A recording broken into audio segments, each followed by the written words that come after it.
Welcome. Good morning. It is 10 a.m. and this is a little surreal. I was just saying to Elliott, who's the host for this, that this is interesting in the sense of I'm speaking to you. I cannot see you.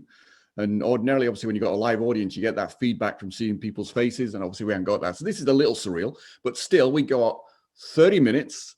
Within that time, I want to share some ideas with you, which if you are a coach or you sell courses or anything like that, this will have a tremendous impact on both your income and your impact in terms of the people you reach. So I've got some slides to keep me on track. I have a habit otherwise of going way over time. So I'm going to suggest you make notes, that you write things down. I'm going to give you frameworks that you can use to develop your own, if you like, marketing campaigns. And we'll talk more about that as we get into this. And most importantly, the frameworks are done, if you like, at a strategic level, a bigger picture level. What I notice is most people tend to fall in love with tactics. Tactics have an expiry date. In other words, the more people use a particular tactic, the more worn out it becomes. So then the people in your marketplace get bored of seeing it, so they stop responding. Strategy, on the other hand, has a much longer shelf life. And so within a strategy, you can keep changing the tactics over and over again. All right, so that's kind of my pre-frame. Let's get into this. I've titled it From Zero to $1,000 a Day Online, Selling Coaching Courses or Memberships. So, oh, why aren't my slides moving? Let's get my slides moving. Here we go. So I've personally used this to sell $10,000 per ticket events. I've also generated multiple six figures in sales within a short period of time. More importantly, I think this is the important part for me and probably for you. I've impacted thousands of people's lives so they can achieve their goals. And I've been doing this for almost, well, just over 2 decades, actually. And it's been a lot of fun. So if you want to gain more coaching clients, if you want to sell more information products or courses, if you want to be a trusted authority in your niche, so you kind of rise yourself above the clutter, above the noise, or if you just want to have an impact or you want to have more people buy your ideas or support your cause, then this is absolutely for you. So it's a little bit of a whirlwind through this, but take notes, write down the frameworks. I don't expect you necessarily to obviously to get all this in one go. It might be worth going back through your notes over and over again, but make as many notes as you can. And obviously take as many, if you've got the opportunity to screenshot, I would suggest screenshot as well. All right, so the great lie. If you build it, they will come. I'm sure you've heard that before. I'm sure you probably already know it's a bit of a myth, but just to kind of reinforce that, the truth is, if you market it successfully, then they will come. Obviously, just because you've got a great idea or a great product or a great service doesn't automatically mean that one, anybody else is going to believe you, or two, that anybody else is even going to know that you exist. So you have to market what you do very successfully.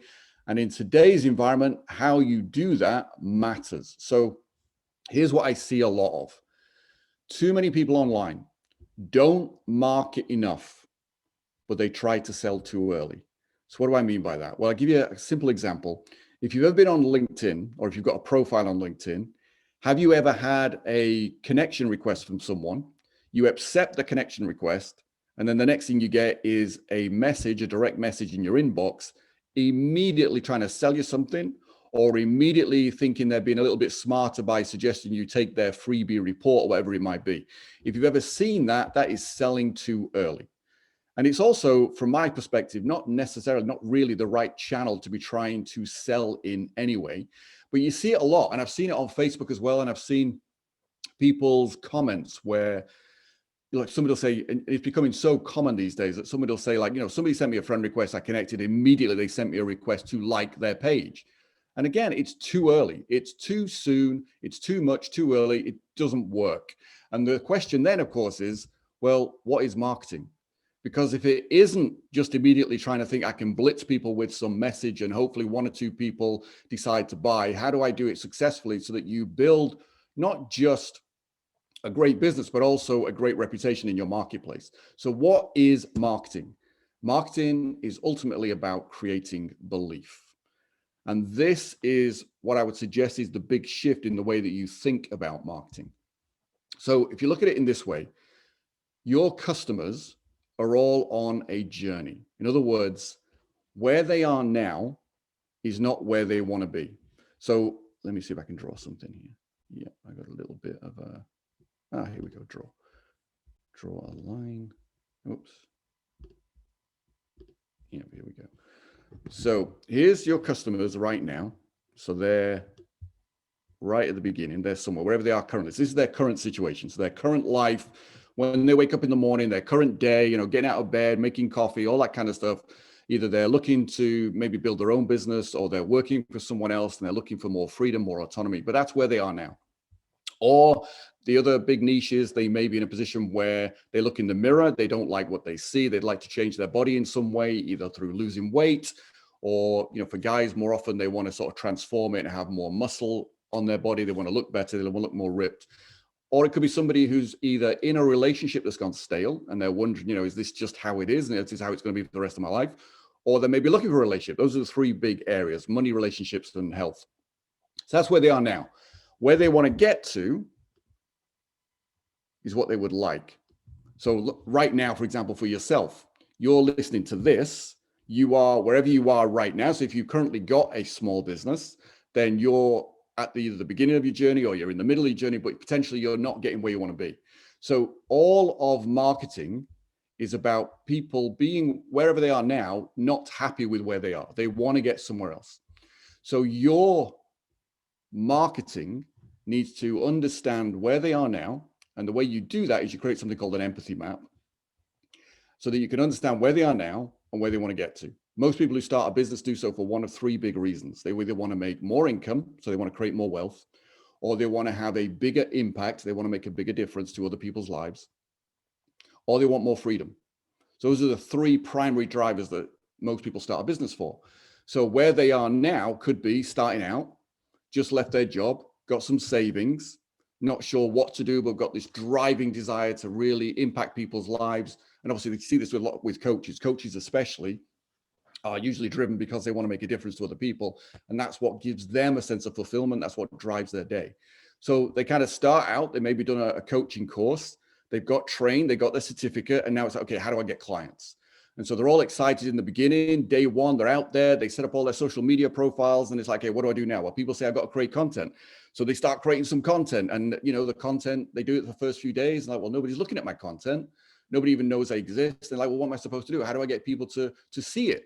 So now they start this dilemma, this conflict of, how do I reach people? How do I gain visibility? Maybe they do the kind of LinkedIn thing. Maybe they do something where they set up their profile on LinkedIn and they're going in and they're commenting on other people's posts, and that's causing other people to come and look at their profile. And maybe out of that, eventually one or two people reach out to them. But it's sporadic. It's not consistent. It's not like there's a waiting list of clients for them. And when somebody reaches out and they maybe talk to them over a messenger, maybe they don't, maybe they talk for a couple of messages and the person disappears. Maybe they get somebody on a phone call, they have a phone call, but it doesn't result in a client. Does that make sense? So that might be where they are now. So they're frustrated. But where they want to get to is where they have all the clients they want. They don't have to do any of the kind of what they consider the yucky bits, the selling. Most of the people I meet who are coaches, for example, tell me that they didn't get in coaching to become a salesperson. I understand that. But they'd like to be able to focus on what they do well, which is just doing the coaching, making an impact, having a difference. But then, of course, therefore, there's this gap between where they are now and where they want to get to. To be good at this in terms of marketing, and if you are a coach, I'm going to keep using that as an example, you could look at this straight away and go, well, this is coaching. Somebody, wherever they are now, isn't where they want to be. They're unhappy in some way. They're frustrated in some way. They're stuck in some way. And they want to get to another place. It might not be very clear what that other place is. It might not have a clearly defined goal as such, but they know they're not happy where they are. They want to get to somewhere else. That's coaching, helping them clarify where they want to get to, helping them understand what's getting in the way, what's on this gap, what are the blocks, what's stopping them. All of that is coaching. So in a sense, marketing is very much like coaching. And your goal is to move people down this gap. And from your perspective, this point here, they're becoming your clients. So this, how you close this gap for your clients is your solution. So let me just see if this just moves on. No, let me come out of the drawing. Here we go. So you got to understand your customer. That's the bottom line. Understand where they are now, understand where they want to get to, ideally understand their current beliefs, because what you want to do, trying to get my slide. There we go. I need to clear Okay, ignore the drawings. I don't know how to clear them yet. I'll find out a way. But this is what you're interested in. You need to convince your prospects of one single belief. And if you can get someone to believe that your solution, so your coaching program, your course, whatever it might be, is the key to closing their gap so they can get from where they are to where they want to be. So if you can convince them that your solution will do that for them and your solution is only available from you, then they will buy. Once they believe this, they will buy. That's it. That is all marketing is about, is achieving this. So it's almost like you're wanting to not necessarily change someone's belief, but you want to create the belief within them that what you have will solve their problem, will get them to where they want to be. And what you have that works, your mechanism, your solution, is only available from you. So how do you do that? You have to educate, don't sell. So all marketing is really a process of education designed around an idea that the purpose of everything that you share should in some way move them down that path to purchase. So in other words, it's moving them to the point where they now believe you've got the solution that they need. Let me just, how do I get rid of, hold on, annotate. Eraser, here we go. Does this work? Yeah, okay, that's it. We got rid of it. All right, cool. Okay, so educate, don't sell. Now, keep clicking. There we go.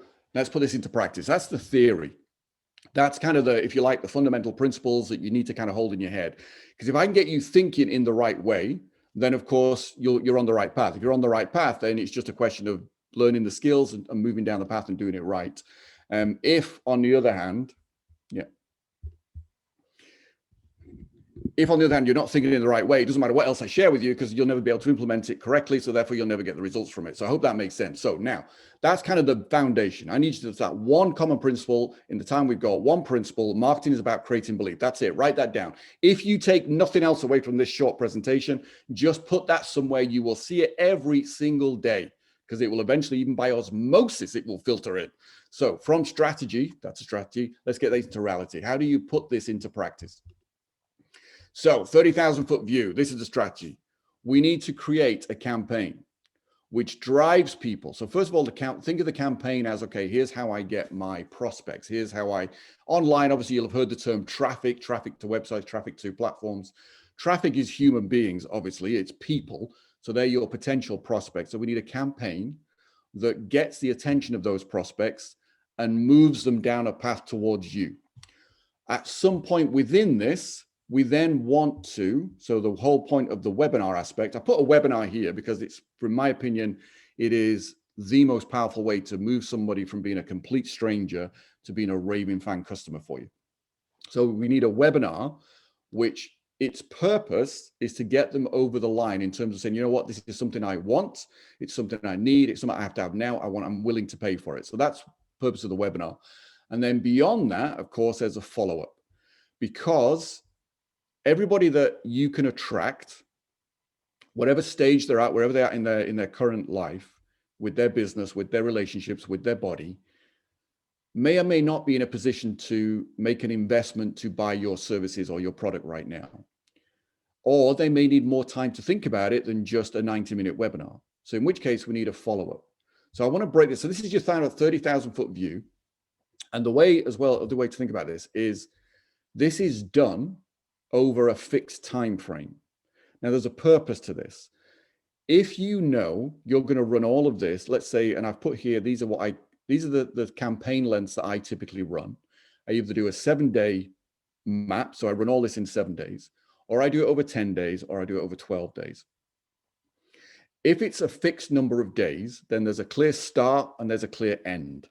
What I noticed for myself was if I didn't have a fix, okay, I'm going to run this for 7 days, and in 7 days, I've got a clear goal of how many new clients I want to create, and that's what I'm focused on. What I found was if I didn't have that, then I was writing adverts, I was creating things, but it was just ongoing in my own mind. I'm not, I guess my mind isn't disciplined enough to go, okay, I'm going to create something that's evergreen, just runs without me forever and a day. My brain doesn't work well that way. Whereas if I've got a very tangible, fixed number of days, my brain works really well.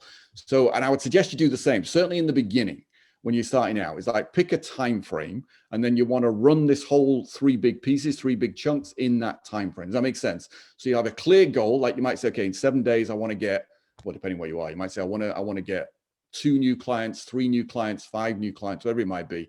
Or you might say, well, I've got a course and I want to do 10 sales of my course or 100 sales of my course. Doesn't really matter. What I would add to this is, the bigger the ticket price of your coaching program or your course, the longer the number of days. So in other words, if you've got something, I'll give you an example. I've got a friend of mine who offers a program. It's literally a coaching program, and it's a $30,000 program. So that's extremely high ticket.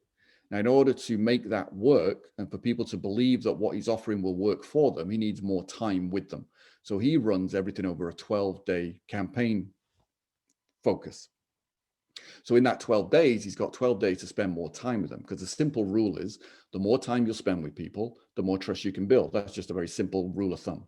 So in 12 days, he can build enough trust and belief with people that they totally believe that his solution will work for them, is right for them, and is only available from him.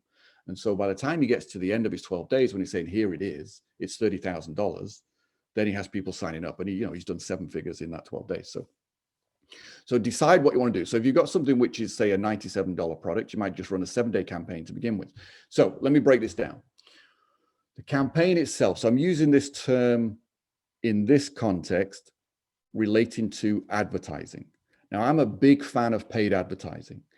If you're not a big fan of paid advertising right now, then there's 2 reasons for that. One, you either have no capital to get started, in which case, ask me a question later in the Q&A about how you get started organically. But you want to get to paid advertising as quickly as possible. In order to get clients quickly, you need to get attention quickly. Nothing does that faster than being able to run an advert. If you can run an advert, you can scale. In other words, you can decide how many clients you want. If you can run an advert, you've got longevity, you've got a real business. Does that make sense? So all the advertising platforms, Facebook, YouTube, Google pay-per-click, Google display network, those are your sort of 4 primary ones. Bing as well, I would add in that. Bing has a pay-per-click and a display network. All the advertising platforms work the same way. The interface, as in when you log into them and you look at them and you kind of go, which box do I tick? Where do I put my ad and so on? That might be slightly different, but the fundamental principle of them all is exactly the same. And that's what I want to share with you here. So you will always have, they will call it campaign. So they will always have a campaign level. So Facebook, for example, is probably the easiest platform to get your head around if you've never done any advertising. It's very simple to follow. It's very simple to go from starting to getting an advert up and running. I mean, that's what I mean by simple. Like it literally guides you through it. Put this here, put this here, put this here. So they all start with the campaign level. So you have a campaign. Within a campaign, you have an ad set. Within an ad set, you can have multiple ads. Okay. And then the whole purpose of the ad is at some point to move the person who consumes your ad, whether they read it or they watch it, to obviously become part of your audience. And so one of the simplest ways to do that is you move them obviously to what's called a landing page, which is literally a web page, either on your website or using some of the other platform tools out there like Lead Pages or ClickFunnels, where it's a page which gives people a reason to either join your email list, join your Facebook group, but basically become part of your audience. That's the important part. Now, here's how I think about all of this, because this is the more important part. At the campaign level, you need a big idea.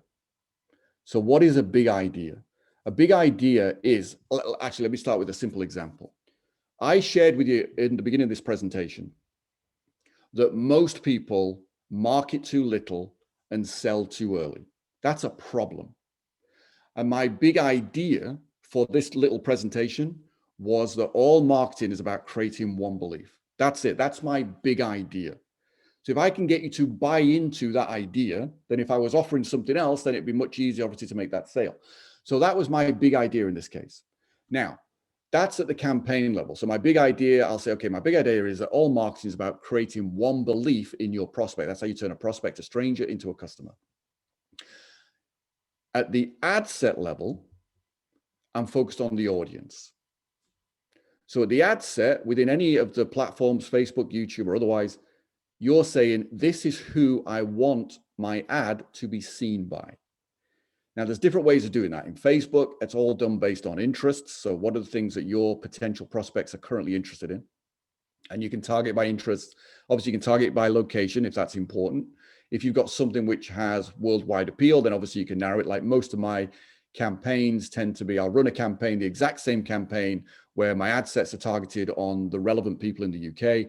I'll run another one where it's the exact same campaign with the exact same ads, but it's targeted on people with the same interest, but in the US, and so on and so on and so on. So ad set level, I tend to break the campaigns down by country, but at the ad set level, I'm focused on the people that I want to reach. So how do you target those people? On Facebook, it's done by interests. On YouTube, it's done by keywords and interests. There's different ways of doing that. So we target the ad set. That's all about the audience. That's all you need to take on board at the moment. If this is brand new to you, is at the ad set level, you're focused on who is the audience that I want to reach. Then you got your ad, because your ad is what they will see. So you've obviously been on Facebook, you've scrolled through it, and you see ads pop up all the time. If you pay attention to them, then they've done a good job. If they've not, you don't pay attention to them, then either they got their audience targeting wrong, or it was just a bad advert, which is common. So ad, what should the ad do? First of all, the ad needs a headline. The headline is designed to stop the scroll. Someone's scrolling through Facebook. They didn't come on Facebook to read an advert or watch a video advert. So you got to stop the scrolls. You got to give them a headline that ties into either their big problem or their potential solution. So headlines is where you got to get creative.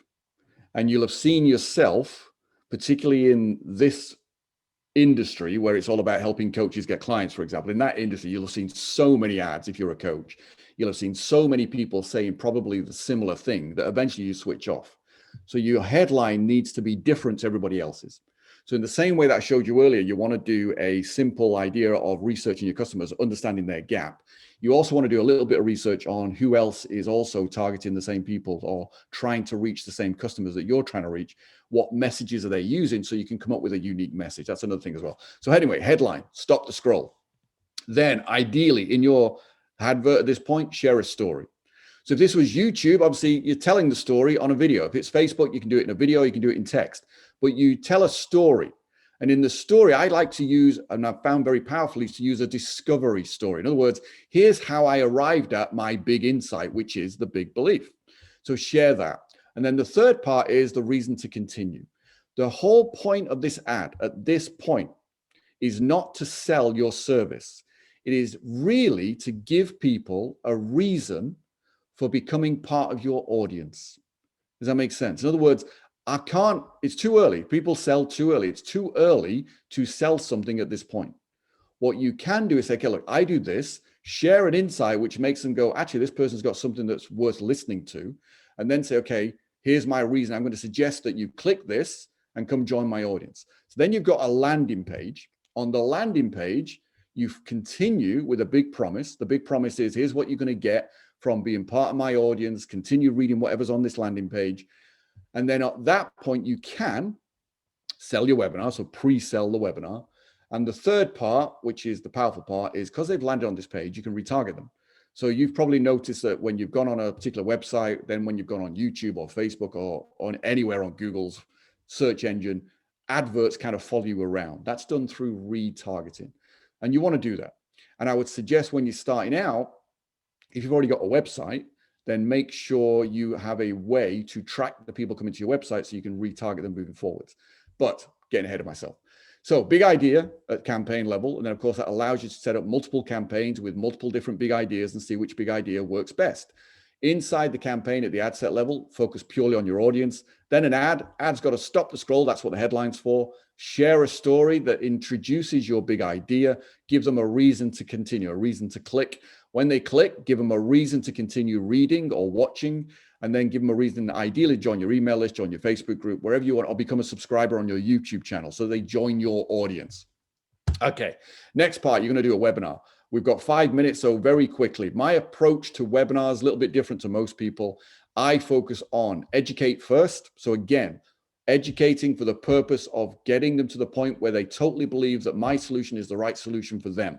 Same idea for you. You want to educate them. So everything in your webinar should be designed around that idea of getting them to believe that your solution, whether it's your coaching program or your course, is exactly what they need. It's right for them, and you're the person that's got it. You want to empower them. So by that, this is really, if you're a coach, this is coaching. So within your webinar, you want to give them clarity. People are confused about what to do next. People are confused about how best to lose weight. They're confused about how best to get into shape. I mean, I was looking at a post yesterday. I was commenting on it, and this is from a trainer. So obviously his clients are people who want to lose weight. And he was talking about something, and I see this, a confusion around, should I be doing a keto diet? Should I be doing a vegan diet? Should I be eating carbs? Should I not be eating carbs? It's like, there's so much confusion that really, to empower people, you want to give them clarity, because a confused prospect does not buy. So you want to give them clarity. You want to instill new hope. Again, using weight loss. If someone is looking to lose weight, is this likely to be the first time they've ever wanted to lose weight? No. So therefore, they probably tried loads of things in the past, none of which have worked for them. For whatever reason, it just hasn't worked. So you want to give them new hope, because at this point, they're feeling frustrated, they're feeling disappointed. So empower them, demonstrate how your solution will work. And then, of course, at the end, you want to put together a compelling offer. So an offer is just, here's my solution, here's all the extra bits that go with it, here's how it works, here's the time frame that it runs across, but you turn it into an offer. So again, just write that down for now. And then the follow-up. When you run a webinar, you will get X% of people that actually attend the webinar will make a decision to buy straight away. So you need to follow up, because ideally in the follow-up, you should, let's say on your webinar, you got 10 sales. Then in your follow-up, you should at least get another 10 sales. So that's the power of a follow-up. Also, within that, you will have people who will have said, yes, I want to come to the webinar, but didn't come. So you want to follow up with those people as well. So you want to put together an email sequence, follow up with them. And again, that should generate more sales. And then you'll have people that came but didn't buy. So they're the ones who you're following up with, saying, okay, here's a replay, take some time to decide, but you're letting them know that everything's going to end on a certain date. Okay. So I appreciate, I'm rushing through this because obviously I've probably tried to cram in too much for 30 minutes. But remember the 3 key pieces. That's all I want you to get from this. You want to be running ads, because ads give you control. They allow you to test things very quickly. They allow you to drive traffic very quickly and get prospects to see your content, see that you exist, discover that you've got a solution for them. You then want to move them into something where you continue to empower them, continue to educate them. Because my goal when I run a webinar is, yes, I want to generate sales. I want people to make the right decision for them. But more importantly, most people who attend a webinar are not going to buy straight away. So I want to build massive goodwill. So my focus is to instill that belief that I've got the right solution for them. But even if they don't buy, I want them to go away feeling that it was a great investment of their time. They got great value from it, and they think I'm great. That's the whole point. So then later on, they're still receptive to watching my new videos. If I put a new video on YouTube, opening my emails, if I send them more emails, they're all receptive to that, because even if today's not right, they might buy next week. They might buy in 2 weeks. They might buy in a month. They might buy in 3 months. They might buy in a year. But when they're ready, they'll buy. And then the follow-up, obviously, because you will maximize the number of people you can impact and the number of sales you can make by having a great strategic follow-up. So that's kind of my thing in. All I would say is the one bit you got to bring. I appreciate I've probably thrown too much stuff at you in 30 minutes. I don't know. But what I can say is the one thing you do need is you. So you can do this. It's easy enough to get your head around. It takes a little bit of practice to get it right. It takes some creativity to stand out. But the framework works. The process works. So I'd suggest just get started. Simple answer is just get started. All right, I guess that's me. I have managed to hit 30 minutes dead to time. That is a record for me. I've never done that before. Usually I'm kind of going overtime by about 3 days. Okay, so we're going to questions. I've got my first question. How do I stand out as a coach and a consultant if I'm just starting out with no clients, no track record, or no testimonials? Basically do what I've just suggested, which is 1, research your potential clients. So understand them. So understand where they are now, understand where they want to get to, what their big frustrations are. Look at the marketplace, understand who else in your marketplace is talking to those people and what sort of messages they're putting out. And then take your own solution, whether it's a coaching program or a course, break it down like I did in this little presentation into a couple of chunks, 3 to 5 chunks, so that your solution becomes a model, so that it's unique, so it stands out from everybody else. And then literally start designing your campaign, come up with your big idea. So coming up with big ideas is purely creative process. It's like brainstorm, come up with ideas. And then you're not going to know if the idea works till you test it, which is why you then start writing some ads. And not having a track record or not having testimonials in and of itself is not going to get in the way. You can let people know you're starting out. You can let people know that you've got the skills and that you can deliver. You can give people a great guarantee that if you don't deliver, obviously they get their investment back. So you can alleviate all those risks within them. And the other side as well is when you're starting out, you can say, look, I'm starting out. So whereas most coaches who are established or most consultants who are established for this type of work would charge X, then charge a little less than X. There's nothing wrong with be charging a smaller investment to your clients in the beginning to get you started and to collect some testimonials. And write the process. It's like to get your first client, you're either going to do what I've done here and get people on the phone and talk to them one-to-one. And obviously in that one-to-one, very similar to what you do in a webinar, you make them an offer, you find out exactly where their pain points are. That's just a sales process, really. And then you sign them up, and then you got your first client, or you move clients into a webinar and run the webinar, and again, do the webinar live and keep doing it live until you're happy with it, but use that to get people into it. The other thing you can do is kind of a hybrid between the two, which I've done a lot in the past, which is where the webinar, the offer at the end is an offer to talk to you on the phone. And I've done this where I've said, okay, book a simple 30-minute, it used to be called a strategy session. I'd suggest you come up with a better word for it these days. And then ideally, I used to charge people. So I'd say, look, it's a $97 to get on a 30-minute strategy session with me to find out if we're the right fit for each other. And I also used to make an offer where I'd say, okay, look, I will find out what your big strength is that you can leverage in the marketplace. So the offer involved helping them with something which was of value to them. So it goes back to research your customers. And then also I was charged them, but I said the $97 was completely refundable. So at the end of the 30 sessions, they could have their $97 back. So that was a way to get them on. And the reason I was charging $97 was because I didn't want people who really weren't committed and weren't serious. So someone who was willing to spend $97, demonstrate a level of commitment, they came on the call. If they wanted their $97 back, they could have it back. And in fairness, nobody ever asked for it. They always got so much value in the 30 minutes, they were more than happy. And of course, in that 30 minutes, you'll then say, okay, here's the bigger program. Here's where we work together for whatever it is, X number of weeks. And then off you go. Okay. All right. There doesn't appear to be any more questions, which is fine. Obviously, you can reach out to me at any time and drop me a line. I'm sure you can find me somewhere on social media if you want to. And I'll answer your questions that way. But hope this has been of value. I hope I am guilty sometimes of trying to throw too much at people in too short a space of time. And when I can't see their faces, I tend to rely on being able to adjust in the moment. So hopefully the frameworks that I've shared with you, you're going to go away and use, because that's the only way you're going to get a result from them. Because of course, if you do nothing different tomorrow, what's going to change? Nothing. So you got to go do something with it. Other than that, thank you very much for this opportunity to speak to you.